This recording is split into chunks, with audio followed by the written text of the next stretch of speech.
Naam, matumani yangu ni kwamba nyote mnaendelea kuwa waheri wa afya hapo mlipo, watazamaji wetu kwa wakati kama huu. Na karibisheni kwa mara nyingine tena kufuata habari zetu kwa siku hii ya leo. Tuanze habari zetu na katika mji wa Baraka ndani ya manispaa ya Katanga ni kwamba hali ya usalama imerejea kuwa tulivu kwa sasa katika manispaa ya Katanga.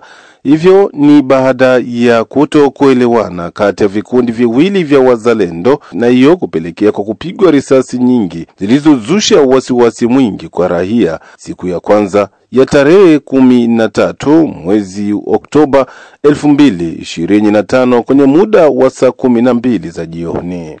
Duru zetu za mahali zimeonesha kuwa yote yameanza pale swala la kudaiana mbao kati ya wazalendo wawili. Kwa mtu ambaye walikuwa wamemtia walipokuta watoto hapo, watoto walikataa kwamba wawezi kufungua ile duka la mbao. Shida ilikuwa imetokea hapo hivyo tu, wakafunga yule kijana wale wafabibi, alafu matatizo yakaanzia hapo tu. Lakini muda huu hali imekuwa ni shwari kabisa. Imekuwa hali pia ya kuombana msamaha. Katanga imekuwa sawa. So Katanga kwanza kuna vikundi vingi vya wazalendo, alafu hivyo kila watu wanajiongoza vile wanavyotaka. Ndio maana hakuna komandema ambayo inaweza kuongoza ingine, kila watu wanafanya vyao. Kwa wakifunga hawa, wengine wanaenda kufanya intervention, na hivyo mnakuwa hali za sintofahamu wao kwa wao.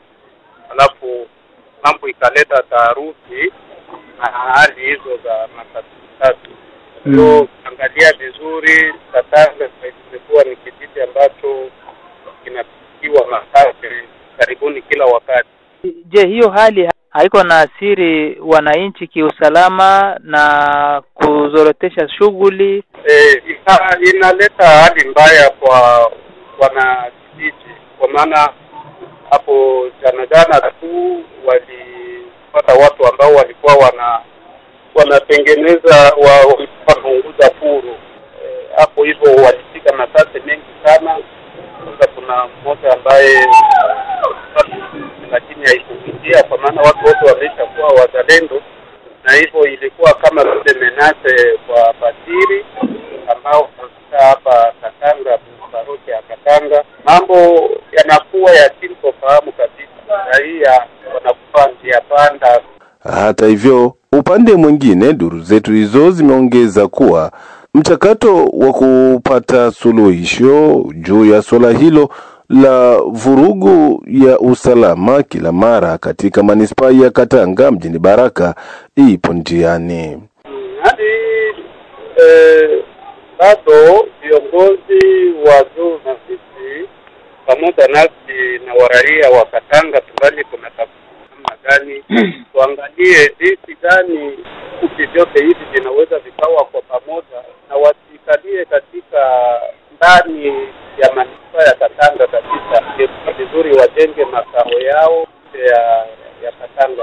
Hivi karibuni tu mwani wa groupmenti anaria kufanya kikao pia cha security siku ya 4 ili aweze kuita makundi yote yenye kushikilia silaha tuweze kuchukua wazo. Katanga shughuli zinaendeka vizuri, watu wanakuwa wanafanya mambo yao pia wasiwasi angalau imepungua kabisa. Tumeomba zaidi kwa viongozi wa serikali rade kufuatilia mambo kama na hii. Kila mkuu wa kiongozi rade ambaye ana kikundi chake hapa ajaribu kuwaweka chini, kuangalia namna gani wanaweza kufanya umoja ambao hauwezi ukaletea raia hali mbaya za kutoroka jiji na kwenda sehemu mbalimbali, maana wengi wamekuwa na uoga mkubwa. Tunaomba kabisa waongozi wenye kufikia yao hapa wakae chini kusudi waweze kutuliza na wale ambao vijana wamechukua watapiga risasi, alafu kunapotokea tatizo fulani wanaona kama ni wakati wao sasa wenyewe wajue nao kupiga risasi na sasa wanapigwa wao. Naomba kabisa mzee wa jiji pia aweze kuingia Huko Kamituga kuna habari zisemazo kwamba mashirika ya kiraia pamoja na yale ya uteteaji wa haki za kibinadamu katika mji wa Kamituga na Mwenga zinalalama kuhusu vitendo vya ukosefu wa usalama na uvunjaji wa haki za kibinadamu eneo hilo. Kwa jambo hilo yanaomba kwa serikali ya jimbo na ile ya Kinshasa kufuatilia kwa undani zaidi kutokana na vitendo hivyo. Ripoti ya mwenzetu Omari Makelele Ozil iangazia zaidi. Naam, huo ni ukweli mwenzangu, kwani udhibitisho wa habari hii ni wake Bwana Wisoba wa Kilongo Faustin, mratibu wa shirika la raia husika na kutetea haki za binadamu BDH mjini Kamituga na tarafa la Mwenga jimboni Kivu Kusini, ambaye yameanza kwanza kulahani vikali vitendo vya ukosefu wa usalama kati ya baadhi ya wazalendo dhidi ya jeshi la taifa FARDC. Mambo ambayo ilitendeka jijini Kamituga ambazo sisi kama vile shirika la raia tunalaani kwa sauti kubwa. Wakaaji wa jiji la Kamituga walishangazwa sana, kwa sababu tulienda na kumshukuru president wa nchi yetu ya kidemokrasia ya Kongo, Mheshimiwa Felix Antoine Tshisekedi Chilombo, ambaye alifanya jitihada kutuma majeshi ili majeshi hiyo ije kusekirize raia wa mtaa wa Mwenga na jijini Kamituga na mali yao. Ila kwa mshangao kubwa kabisa, tulishangaa kuanzia saa 5 usiku mpaka 6h du matin masase ilipigwa kiolela, na masase hiyo ilikuwa ikipigwa na askari jeshi ambao walikuja jijini Kamituga, walikuja tarafani Mwenga kutokea Kisangani kwa makusudi ya kuja kulinda raia na mali yake, kwa makusudi ya kuja kupiganisha jeshi ya AFC M23 ambayo inafanya jitihada ya kuingia tarafani Mwenga, ila walikuwa wakipata vizuizi kutoka kwa FARDC ya 3306 regiment ambayo tunashukuru. Hata hivyo, upande mwingine ameonyesha kuwa hali hiyo ya kufyaturiana risasi inakuwa na vinyume vingi, hasa kwa upande wa raia wasio na hatia yoyote. Wisoba wa Kilongo Faustin amekemea kwa hali ya juu vitendo vya uporaji vilivyoendeshwa na baadhi ya askari jeshi wa taifa FARDC wiki iliyopita paka Mituga. Ila ya kushangaza bwana Mwarivi, wakati ambao jeshi hiyo ambayo itokea Kisangani ilianza kupiga masasi, waliharibisha mahotele, waliharibisha manyumba za watu, wakaaji walipata masasi, kuko ba victime benye biko ku hospitali, ama walipata masasi, vijana walipata masasi, wako napata matibabu kunako hospitali kuu ya Kamituga, kusharge ya meri ya Kamituga. Mabotike iliibiwa vitu, wachuruzi ambao wanachuuza matelefoni waliibiwa matelefoni, watu ambao wanauza dhahabu waliibiwa dhahabu na franka zilienda. Sisi sawa vile shirika la raia tuna mshangao mkubwa sana, kwa sababu ni sisi raia ambao taksi zetu ndio zinauzia wale wanajeshi mavazi, chakula na hiyo munition.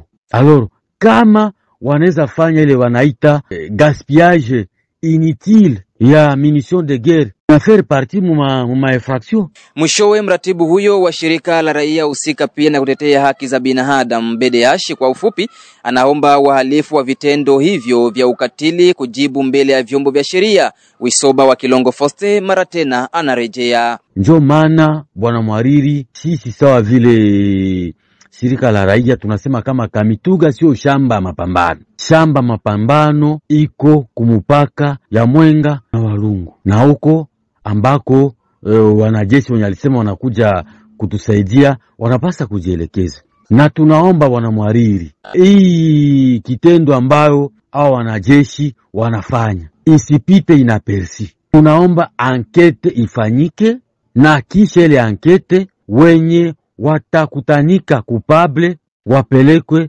mbele sheria.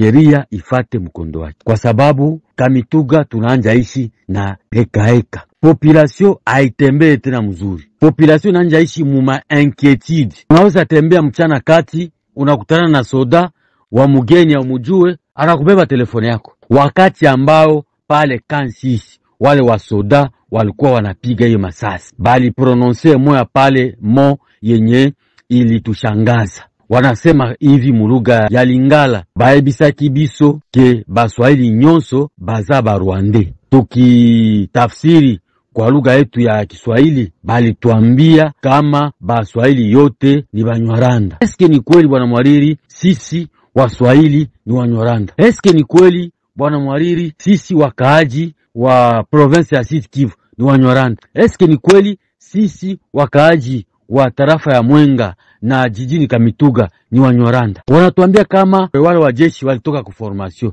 Jeshi gani ambaye anatoka kuformasyon anaweza kutendea raia vile? Tufahamishe kuwa hali ya mvutano kati ya baadhi ya wazalendo na jeshi la taifa FARDC inaripotiwa mara kwa mara tarafani Mwenga na muji wa Kamituga.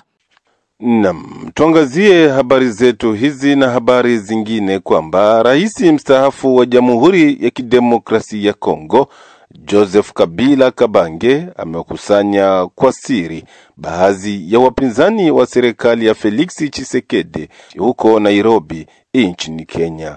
Mwenzetu Izaki Mulucha Ashibe na hii hapa ni ripoti yake. Ndiyo, wiki mbili baada ya kuhukumiwa kifo na mahakama ya kijeshi ya Jamhuri ya Kidemokrasia ya Kongo kwa makosa ya usaliti na kuchangia kwenye utovu wa amani nchini Kongo, rais wa zamani Joseph Kabila Kabange, ambaye wakongomani kwa utani wanamuita Baba Sifa, ameibuka tena. Kwa mujibu wa taarifa zilizowasilishwa kwenye jarida la Jeune Afrique, rais huyo mstaafu wa Jamhuri ya Kidemokrasia ya Kongo amewahalika wapinzani kadhaa, akiwemo Matata Mponyo ambaye amekimbia nchi baada ya kuhukumiwa kifungo cha miaka 10 jela kwa kosa la ubadilifu wa milioni 245 za mradi wa Bukangalonzo. Pia yuko Seti Kikuni, Jean-Claude Vuemba, France Diogo, Moise Nyarugabo, Jose Makila na wengineo kwenye mkutano wa siri ambao umeanza siku ya pili hii ya tarehe 14 Oktoba huko Nairobi. Lakini baadhi ya wapinzani walionekana kususia mkutano huo, akiwemo Jean-Marc Kabunda, Martin Fayulu Madidi, Moise Katumbi au Denise Sanga. Kwa mujibu wa vyanzo kadhaa, mkutano huo utadumu kwa masaa 72 sawa na siku 3 katika hali ya faraga, milango ikiwa imefungwa na mazungumzo yakibaki kuwa siri. Video zilizosambazwa mitandaoni mapema Jumanne hii zimemuonesha Joseph Kabila akiwasili katika gari nyeusi aina ya Range Rover kwenye eneo la mkutano.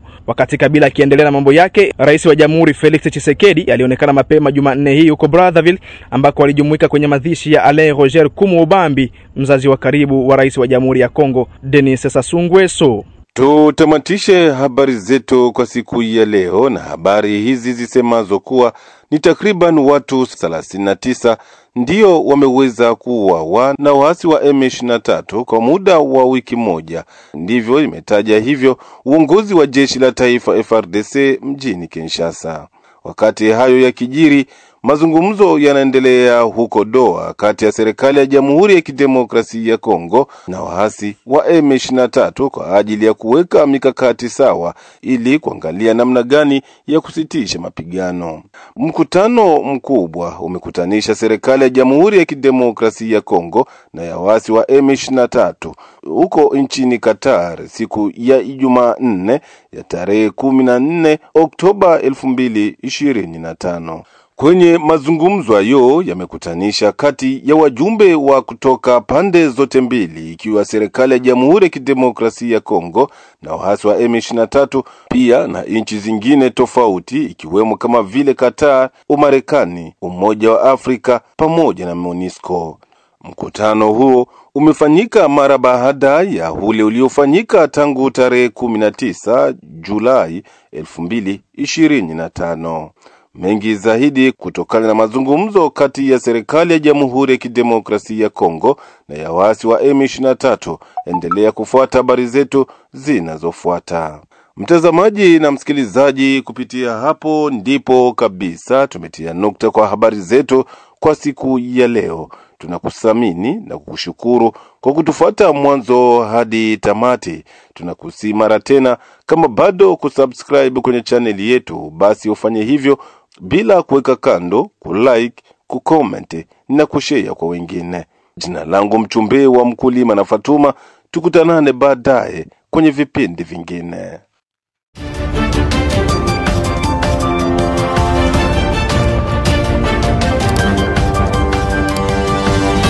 Thank you.